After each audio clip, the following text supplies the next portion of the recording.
Hey everybody, welcome to BODS Mayhem Hour. I'm your host, John the Bod, aka the Bod Father, and as always, I bring you guys awesome interviews. And today it is an honor and privilege to have Skila from Fear is Dead. They got a new EP that's out right now called What Remains. We're going to be talking to him about that. So Skila, how's it going? Hey John, how's it going, man? Doing great. How you doing? Doing awesome. Let's jump right into this. What's impressed you or excited you the most about making the new EP, What Remains? What's caught your eye about it, if anything? Well, what was special about this one is that we were more in our zone, in our comfort zone. With Eleutherophobia, we were still figuring out what we were doing. We were a new band. At least that incarnation of Fear is Dead was new at the time. And, we were experimenting a lot and finding ourselves. But with What Remains, we knew exactly what we wanted to do. We already had a feel for things. We had already been performing together, so it flowed a lot easier, and it just felt right. Any songs off the EP that stand out more to you on it as of right now, possibly, if any? To me, I got my personal favorite, which is Dirt Nap and What Remains. Those two songs. What Remains is more personal because of the writing. That particular song is about the things that I was going through. And Dirt Nap is more of, I guess I was kind of echoing what I feel is going on in everybody's mind with everything that's going on in society and politics and just the world lately. It's been a little disheartening, just to put it, I guess, speak generally. Right. So, it was more that and Dirt Nap. But yeah, those two songs, really, those are my favorites. Now, Dirt Nap, I know you produced the video and plus and everything like that, but was that kind of like a relief for you guys, you personally, to, get stuff off your chest to put out there? Yeah, absolutely. Absolutely. That's definitely, that's why it's one of my favorites. It's something I really need to get off. And I'm noticing that a lot of people relate to that song. And like I said, I felt that I was echoing the sentiments of a lot of people in this time right now. And I'm getting that feedback, which is awesome because I don't feel crazy and I don't feel alone. Right. Who produced this EP, Skila? Did you guys do it or who actually helped produce this? No, we produced it. We produced it and we edited it. And then Russell Miller mixed it. It was recorded by Kerry Pompeo. And but we did all the editing and we did all the production, did all the brain work. I do production myself and so does Matt. So and we had the right people around us too, as well. We had other, like friends that are in the business that do some of the things that we do, that are engineers and whatnot, that we can always pick their brains. We have a nice team. For the most part, we did everything. Do you like this side, though, of just doing it yourself, and besides having a producer to come in? Do you like this side of it? Yeah. Honestly, I'm very hands-on. I like with our content, this visual content, our sound, everything. I am very much about us shaping that and not someone else defining how we sound or how we should sound or how we should look or, this is us and we need to own that. There you go. Yeah, you hit the nail on the head, man. If you can't get behind your own music, then how's everybody else supposed to? Exactly. The same thing goes with performances. Like if I don't put my heart and soul into a performance, if I don't level that stage, if my band doesn't level that stage, why are we even bother doing this? There you go. Exactly. That's a big deal with us. And a lot of bands are scared to go outside of their comfort zone. You know that? Just you're in a band. You see it a lot. I'm sure you do. No, I do. And that's actually something we work on all the time. We try to push ourselves to do things that we don't normally do, and it's a growth thing. It's an evolution thing. We want to get better. We want to try new things. We want to evolve our sound. It helps you grow as a person and vice versa. It's important. Now, 2014, the band took a little break. At this time, did you just need a recharge or just want to step away for a bit to see what services back up for you, possibly? Well, that was more of internal issues. Okay. Two of my original members. I'm one of the founding members. The band was put together by me and Jacqueline Burns, and she's an amazing guitarist. Shout out to Jax. But yeah, that's my homegirl, and so is Anthony. They're good friends of mine, and we put the band together. Also, James Bryant, James Data, he helped with drums as well. And we set the foundation for it, but it came a time where, I guess, life happens. And life happened to them, and they had to take care of that. So they stepped away. And at that time, Matt and Carlos were our backup players. So, and we had already been writing with them as well, so they kind of just gladly stepped in, and David came into the picture, and we just took off. We hit the scene, and we've been hitting it hard since. But it was that year that all that took place. So what has Matt and Carlos, what have they brought to this band that was missing possibly, Skila, if anything? Oh, they brought a lot. They brought their perspectives, their take on what we were doing. They help express it to a younger generation, because we're 10 years older than they are. So they had a different perspective, And with Carlos, as far as difference between Carlos and Anthony, they're both amazing drummers, but Carlos is more of a metal drummer. Those are his main influences. With Anthony, he has a mix of influences from jazz to funk, R&B, rock, and Carlos, he specialized, and it just kind of fit the sound better, especially when David came in the picture. David, a guitarist, his style is very aggressive. It needed that kind of percussion. And Matt's groovy as fuck. He's just a groovy dude. And we didn't have a bass player back in the day because we couldn't find Matt. It's so hard to find bass players nowadays that's versatile. And what I mean by that, it's like they bring their own style. They don't follow nobody. They add to the band. And nor should they. They're bass players. I feel that their job, no matter how they express it, is to back up the drummer. Yep. Give you that groove. And their sole purpose is to give you a sick groove. They don't do that, they ain't doing their job right. How much growth musically? Now, have you seen yourself go through from the very first EP that you guys put out up till this one? How much growth musically have you seen yourself and everybody go through it? Or has it just been more of a personal growth? Growth?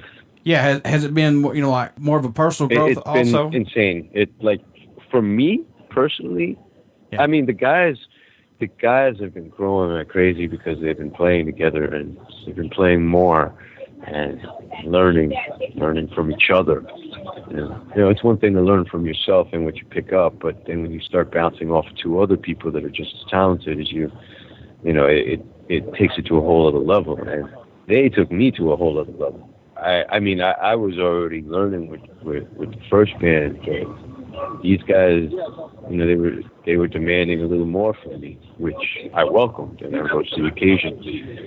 I took singing lessons, tried different styles of vocals, just expanded everything I do to, now I have more than one thing in my utility belt. I have lots of things in my belt that I could try and combine, and I'm still learning. I'm trying to learn more. I always wanted to sing. I'm not the craziest fan of my voice, but people like it. I do it more for the expression, but I'm working on my voice more and more every time.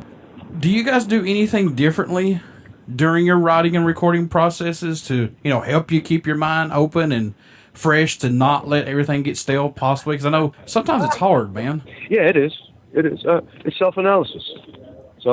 Like every once in a while we need to look back and see what we've accomplished, what we've done, and take note of that and be like, okay, where can we take it now? Keeping those things in mind so we don't sound repetitive or monotonous, because that happens sometimes. Like you said, you don't mean to. It just, you need inspiration, and that's the thing. Like, we keep seeing, we keep in the scene. We see other bands and we talk to other artists. So there's always inspiration. And the closer we get to our goals, that's hella inspiring. That motivates us more too, to try more stuff. Going to see concerts, where we see the big boys do it. You see how they do it. That's inspiring as well. Take that back home and just push, vibe off each other, come up with new stuff. And we tell each other when we're being repetitive too. Yeah, like, you did that already, bro. You need to do something else. So, what do you hope the fans take away from this new EP once they start to listen to it, or just Fear is Dead's music in general? I guess it's thinking music. You know, it's venting music in a way. Like, I mean, if there's anything I would want people to take from them is just, I guess, maybe some perspective. You know, maybe we might connect. You know, that's all it's really about, is connection. You know, we're any artist, musician, is just trying to connect, and that's all I'm really trying to do, is connect out there.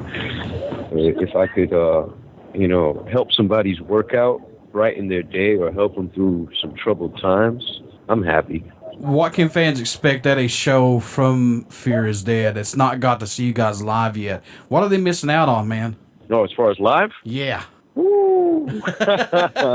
Debauchery and madness. Yeah, that's what we always say. But we get crazy, man. It's a party.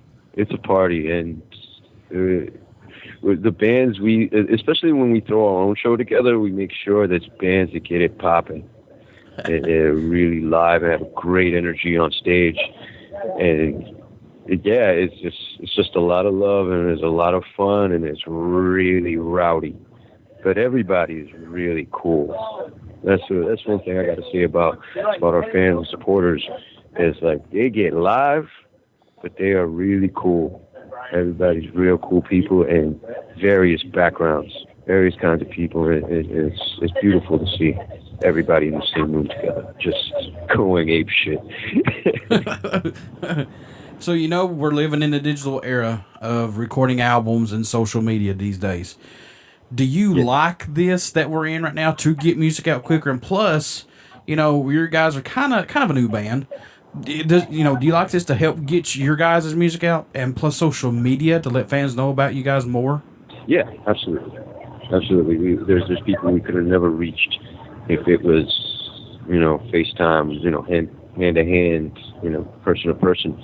I mean, that's key, though. I have to say, like, meeting people is people are key. People are key to success. People are key to growth. People are key to learning. But definitely social media has allowed us to spread far and wide, and I'm grateful for that. Now, if they could stop messing with these algorithms, that'd be awesome too. But you know, we do what we can with the tools we have. Support-wise, Skila, have you noticed, you know, is there a country or some location that stands out more, surprises you, that you guys get support from? It's spread out. It's really spread out. I mean, our hometown support's great, and grateful for that. But it's really spread out. Like, we were checking the analytics the other day, and it's all over the place. And I mean, I attribute that to something we always talk about. Like, people are either going to love us or hate us. Yep. Because of the way we do our music and how we do our music and our sound. Because we don't really, attach ourselves to any genre. And we're not trying to sound like the next or the last big thing, you know. So, you know, with us, fans have to actually listen and realize, like, oh, wow, this is, you know, this may have some similarities to something else, but this is something different. Yeah. You know, there's not, we're not just trying to spoon feed them like that.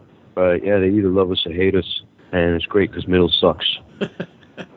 So, all right, so let me ask you this. So, coming from New York, is there still kind of a big scene of metal punk stuff up there right now? Or let's talk about that a little bit. Or is it still kind of hard to, you know, get shows and everything now? No, there's metal shows. There's a metal scene. There's a metal scene. It's just all clicked up.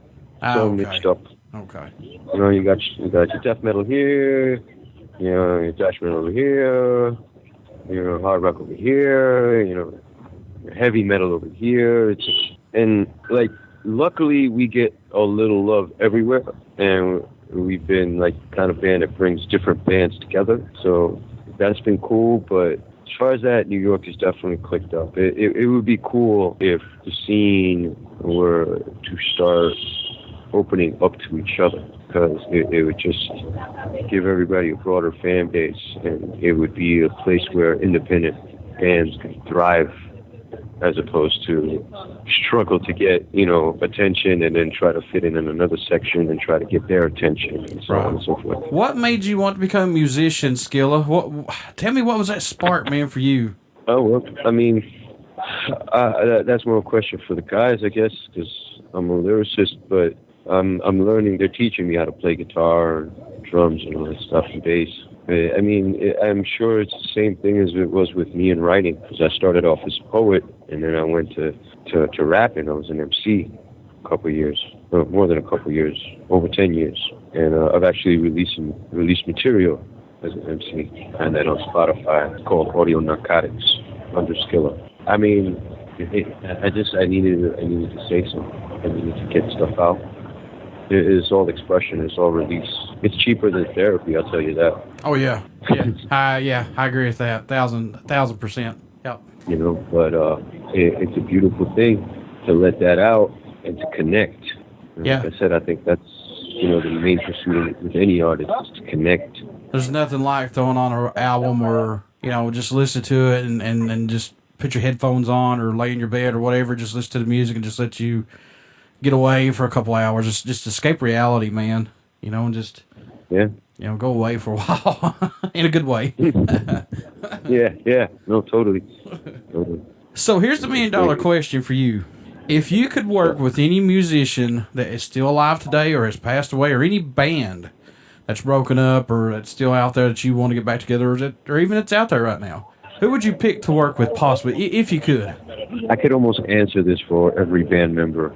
I'm trying to think of Matt, though. I can't think of who Matt would want to play with, because Matt's my bass player. His inspirations and what he listens to is so broad that it's hard to peg.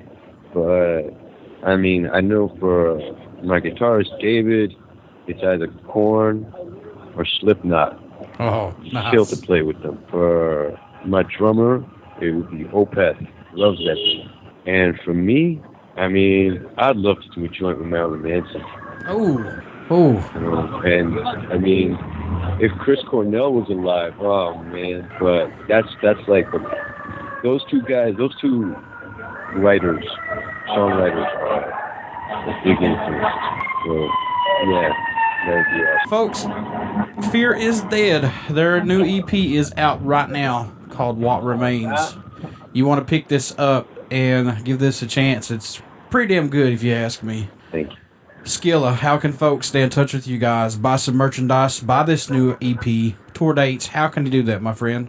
They can find our CD for sale on CD Baby and on our website at www.fearisdead.com. And I mean, please come to our Facebook, hit us up, like the page. We're always posting shows, we're always posting the music. And if you really like the music, join our group, and you get a lot of previews, you get a lot of pics and stuff that the rest of the world won't be getting, a lot of stuff. Just like we put a lot of goodies there. But yeah, we're real open. We talk to people, hit us up on Facebook. Before I let you go, would you care to do a promo for my show? Of course. Hell yeah. This is Skila from Fear is Dead, and you are now listening to BODS Mayhem Hour. Get it right. Everybody stick around. We got some great music coming up, and you only hear these interviews right here on BODS Mayhem Hour and Uber City Radio. Thank you so much, Skila. Thank you for having us. Really appreciate it, and I'm glad you like the music.